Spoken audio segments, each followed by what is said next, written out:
A biblical perspective on life, culture and current events. This is 2020 on Vision. Well, there are lots of trends to be aware of in 2025. Times are changing dramatically with a speed that can easily take us by surprise.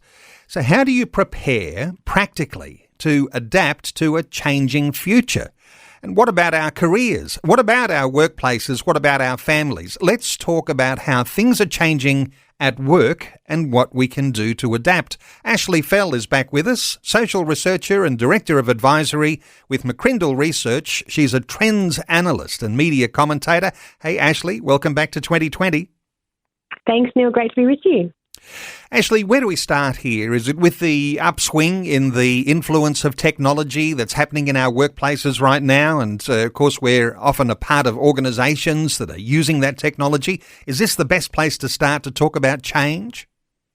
Yeah, I think it's often for most people the most obvious one in terms of how our workplaces will evolve over the coming years with the introduction of mainly, I guess, artificial intelligence and technologies that help us to be more productive, that might replace some of the tasks that we do in the future or that future generations are preparing for in terms of their careers, how it might impact how and where we work in this era of greater mobility and flexibility. So I think technology does play a big role in terms of, the type of work we do, how we conduct our work, how we communicate with our colleagues. It's one of the big sort of trends that we do think will shape the years to come and be a key defining characteristic, especially of that younger generation. I mean, the generations is another big topic as well, defining the future of work, but technology is also going to play a very big role indeed. Stay with this advent of artificial intelligence for a few moments, because I know there'll be some people who will be saying, well, that's just something that's beyond me. I could never really catch up to where those things are at. And my workplace, well, it doesn't need as much artificial intelligence as maybe some others do. But artificial intelligence is going to affect every business, isn't it? Yeah, I think so. And it was really interesting. I actually had this conversation recently with my father-in-law, who just retired from decades of work, and he's in a new season now. And I was telling him about ChatGPT or OpenAI and how we use it. And he was like, oh, that's a bit beyond me, And then I just opened up my laptop and showed him how it worked. And he was pretty awestruck because it's pretty amazing once you have a bit of a play around with it in terms of how easy it is to use, how intuitive, how much of the legwork just something simple like ChatGPT can actually do. And I totally understand as well that the fear and the trepidation that we might hold when it comes to thinking about using these and thinking that it sounds really futuristic because it's kind of in that realm of robotics and AI and artificial intelligence, of course. But I think many of us are also using it in our daily lives, maybe more than we realize, when we engage at the shopping centre without a real human being serving us and we go to self-checkout. That is artificial intelligence in our consumer world. And if we have Spotify or Netflix recommendations, that's AI working as well. So I think many of us are beneficiaries of it without being aware of it. And with recent years, introducing it into the workforce, particularly younger generations coming in and being open to using it and maybe upskilling older employees around the benefits, that the time savings, the productivity gains that can be used. Now, all of this conversation around AI, of course, has to have a critical thinking eye over it. And as we think about the future, what type of world we want to live in and what we think is beneficial for future generations around some of those ethical concerns. But at the moment, even I think we are starting to see it really shape the world of work.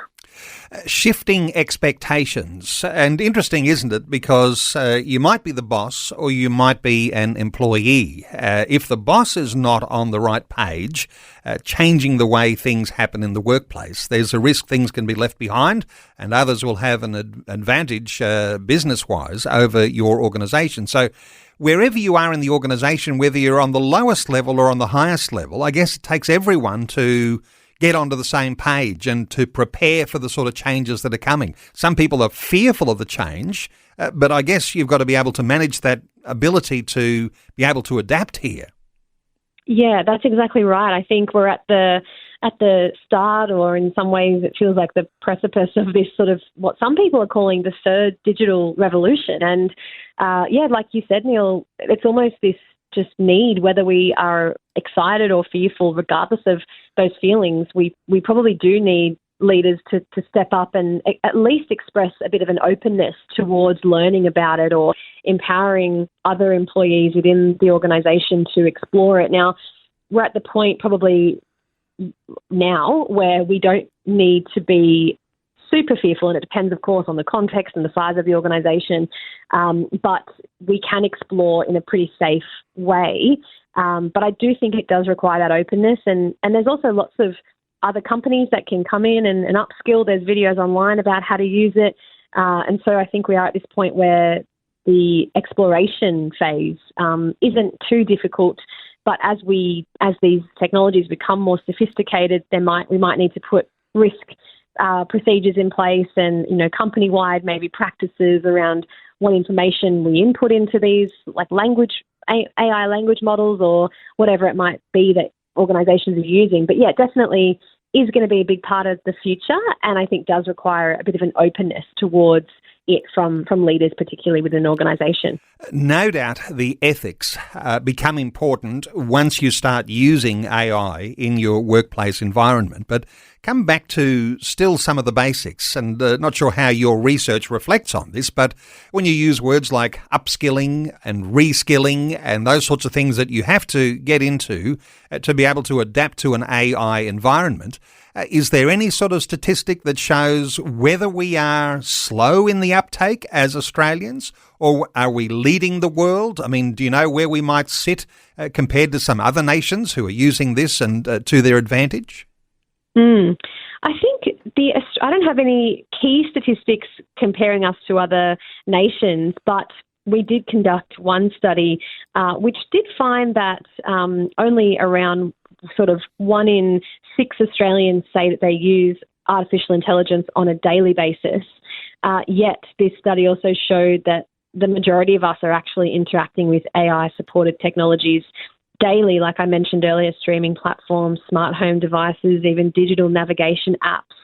And it was interesting, actually, about 3 in 5 Australians describe themselves as AI aware and 30% as AI savvy. So I think there is a self-identification that we are on the journey. And my hypothesis, and from what I have learnt of other countries, is that we're probably middle of the road, maybe a bit more advanced than some other nations that are a bit slower to adopt change. But then, of course, if you compare us to some of the places like in Silicon Valley and the such, we probably are lagging behind in some ways. And we do look to other countries and other places, our sort of nation down under, to see what happens first, and then we tend to follow suit. So in some ways, I think we are embracing of it. I think there is an openness, especially among younger generations globally, particularly. And so even they've got a whole new generation being born this year in 2025, which is Generation Beta. And this is the generation that we say they're the only ones who will only ever know a world of AI, whereas even the ones above them, Gen Alpha, will remember a time before Siri and Alexa and ChatGPT, but Gen Beta will not know a world without AI, which is a really interesting thing to think about. So, yeah, I think Australia's open and doing well. Of course, there's ways to learn, and we can look to other countries from their learnings as well and apply them here. But I guess for all of us, it does require a bit of an exploration with maybe a little bit of trepidation, but hopefully an excitement around what the benefits can be for our communities and our workplaces to get more done. I think about school teachers who might be able to get some of the burdens of the overwork they have, and other industries might be able to really benefit from this, which is kind of exciting. One of the big strong benefits of Christian churches is it's made up from people who are in the workplace, oftentimes very dynamic employees, leaders, adapting to environments. Is there any insight from your side of things as a social researcher of how church might be changed with the advent of this technology of AI and changing environments that are coming in the times ahead? Any thoughts here? I think what's really interesting is, like, there's this tension, I guess, for every organisation, and churches included, where we want to utilize AI, but not let it replace what we believe is how we've been created around the need for human connection and face-to-face interaction and community. And I guess with every technology that has come into human hands, we've had to discern how do we use this to benefit us and for us not to become sort of slaves to these technologies. And we've got to, again, that requires a bit of strategic sort of intentional use of them. And so I think with AI, churches will be exploring how they can use it to maybe, increase reach with communities, increase outreach services, volunteering, but also maybe free up more time for us to spend time interacting with each other to deliver more personalised services or sermons or whatever that might be. So I think there's definitely opportunities. I think, though, as well, for many people, they might go, oh, but we were made to be in relationship with other people and in community, and that is best when it's face-to-face, not through technology. And I think for most of us, we can agree with that, but that doesn't necessarily mean we can't use artificial intelligence and other emerging technologies to help facilitate those in-person moments. So, yeah, I think it's a tension of navigating those two things, and just exploring AI and using it doesn't mean we're ruling out the other one. But like you said, it does require a fair bit of ethical consideration, and it always starts from within an organisation around the culture and the attitude and the sentiment towards these new technologies. And I think a concentrated approach around how to use them, which again does come from exploring and trial and error, and also I think just keeping the communication up around congregations and teams and volunteers around how people are engaging with it, how they're using it, sharing learnings, sharing feedback, and so that we can create and use it to have more cohesive, thriving church communities. I guess in times past, people have been critics of the church as being dragged kicking and screaming into new change environments, a little bit like this industrial AI revolution that might be upon us. And we might hope that in Christian church circles there is a real focus on getting ethical foundations in place for the use of it. But all of that, when you start to think of the future, really brings us around how you develop leaders in a new era of change. Is this something that you think that really all Australians, but when I'm focusing on what people might be like as they're applying their Christian ethics to their business or to their church, these sorts of things have to be foundations to grow in the right direction, don't they? Yeah, that's right. I mean, we've really seen a shift in recent years away from that command and control leadership style, whether that's in a church context or externally or within business, away from that towards more of that collaboration and contribution and hearing the opinions of others and leading from within. And I think that is more of that servant leadership model that we are taught. And so, yeah, I think it does start with leadership. I think it does work when leaders are consultative and collaborative and bring in perspectives and thoughts from other people, but also are still able to lead well. And still, when people look to the leaders around how we're going to use this new AI technology, or what's our stance on it, or how do we still prioritise our human connection, but remain relevant as the technology and expectations of future generations evolve and change, while still, of course, underlying it all, holding on to historical biblical principles and truth. That's always, I guess, the key challenge around how do we focus on what doesn't change, like the Word of God, but in a world that is changing around it with new technologies. And so I think the pairing of those two things around, we're not changing the message, but we're changing maybe how it's communicated, or how we can do outreach, or how we can engage people of younger generations, particularly with this truthful message that doesn't change. So yeah, I think leaders have a big role to play in that. And of course, we know that I think when you're young, you think, oh, leadership sounds cool, but it's not always easy, and it does require tough decisions and hard decisions, and leaders make mistakes too with regards to all sorts of things, including how they're going to use AI. So I think having that humility and stepping into those leadership roles does require some humble sort of courage.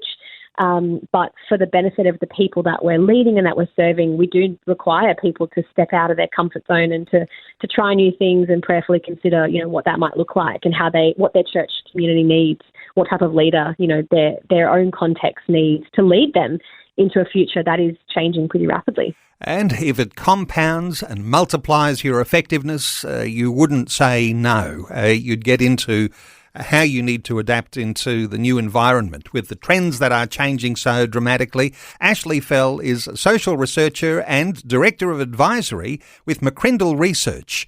You can connect with Ashley and you can find all sorts of great detail about the trends and the changes that are coming upon us for 2025 when you visit mccrindle.com.au. mccrindle.com.au. Ashley, thanks so much for another great update today on 2020. You're very welcome, Neil. Thanks. Thanks for taking time to listen to this audio on demand from Vision Christian Media. To find out more about us, go to vision.org.au.